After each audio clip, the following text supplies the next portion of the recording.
आप देख रहे हैं बोल बच्चन और मैं हूं भानु प्रताप उजाला।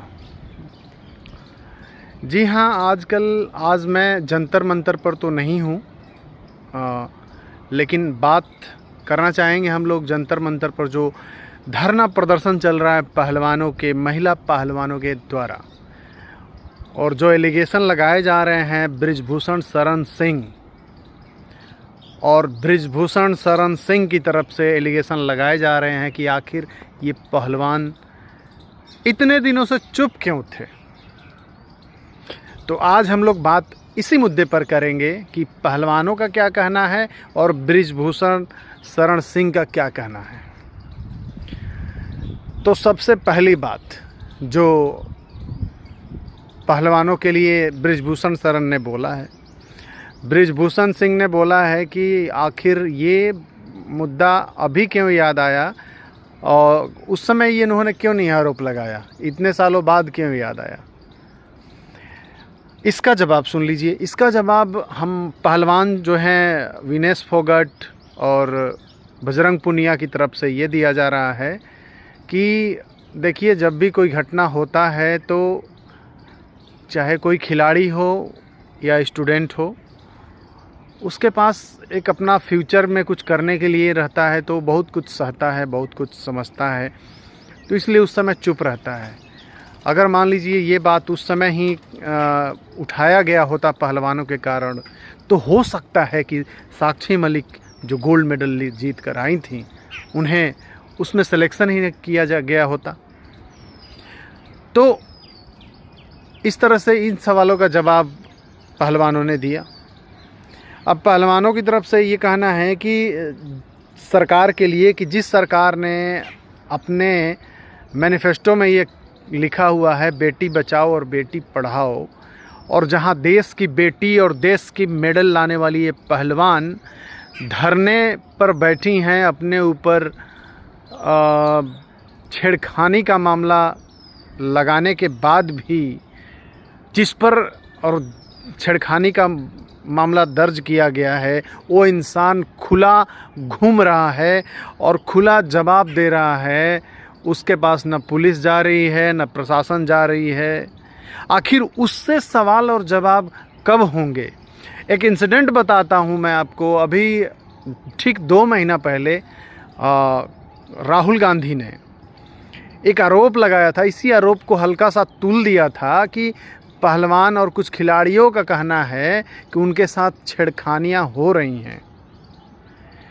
तो इस बात की तफ्सीस करने के लिए दिल्ली पुलिस के आला अधिकारी राहुल गांधी के पास पहुंच गए थे कि आपने जो ये बात बोला है इसका क्या सबूत है, क्या आधार है और किस आधार पर आपने ये बोला है।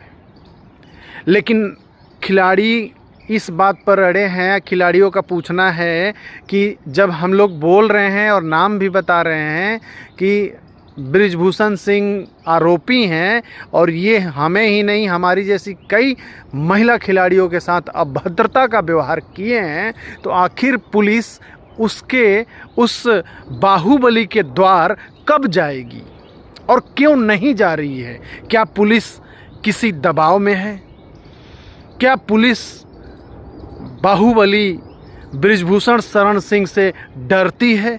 क्या बृजभूषण शरण सिंह पर किसी लंबे और ऊंचे कद के नेता का हाथ है? तो इन सब सवालों का जवाब तो मिलते रहेंगे, लगते रहेंगे आरोप प्रत्यारोप। लेकिन सबसे जो बड़ी बात उभर कर ये आ रही है, जब मैं जंतर मंतर पर कल गया था, कि क्या अब जो दूसरे लोग हैं जिनके जो मोटिवेट हुए थे विनेश फोगाट और बजरंग पुनिया को देखकर, और जो गार्जियन अपने बेटियों को पहलवानी कुश्ती में लाने के लिए उत्सुक थे, अब क्या वो ये सोच पाएंगे? आपको नहीं लगता कि अगर आप कुश्ती और किसी भी खेल के क्षेत्र में अपने बच्चों को डालने जा रहे हैं, तो अब आप 10 बार सोचने की कोशिश करेंगे? तो यहाँ एक ये सवाल भी उभर कर आ रहा है। वहाँ बहुत सारे लोगों का ये कहना था कि चलिए जो भी बात है उसकी जांच होनी चाहिए और जिस पर आरोप लगा है उसको पुलिस के हिरासत में लेकर उसकी जांच करनी चाहिए, कि ताकि खिलाड़ियों और हमारे देश के जो आम आदमी है उसकी भावना जो है हमारे देश पर, देश के संविधान पर बनी रहे और विश्वास रहे पुलिस और प्रशासन पर। दूसरी बात मैं ये कहना चाहूँगा कि आखिर जब खिलाड़ी ये मन बना चुके हैं कि हम जब तक बृजभूषण शरण सिंह अपने पद से इस्तीफा नहीं दे देते तो हम ये धरना प्रदर्शन करना बंद नहीं करेंगे, तो आखिर जब आप सच हैं, अगर बृजभूषण शरण सिंह की तरफ से मामले की बात करें तो अगर आप सच हैं, आप पाक साफ हैं, तो आप पद से क्यों नहीं हट जाते? आज से पहले इतिहास गवाह है कि जिस पर भी कोई भी आरोप लगा है तो उसे पद छोड़ना ही पड़ा है और पद छोड़ने के बाद ही कार्रवाई शुरू होती है। लेकिन इसमें एक बात और कहना चाहूँगा कि अभी आप कुछ दिनों पहले ही, अभी एक सप्ताह पहले ही नेशनल टीवी पर बृजभूषण सिंह ये बोल रहे थे, प्रधानमंत्री नरेंद्र मोदी का नाम लेते हुए, कि अगर प्रधानमंत्री कहें, अगर माननीय नरेंद्र मोदी जी कहें कि बृजभूषण तुम पद से हट जाओ और इस्तीफा दे दो, तो मैं कल के कल नहीं अभी के अभी इस्तीफा दे दूंगा। तो क्या इस जो मामले में प्रधानमंत्री की भी दखलंदाजी चल रही है, क्या इस पर नज़र बनाए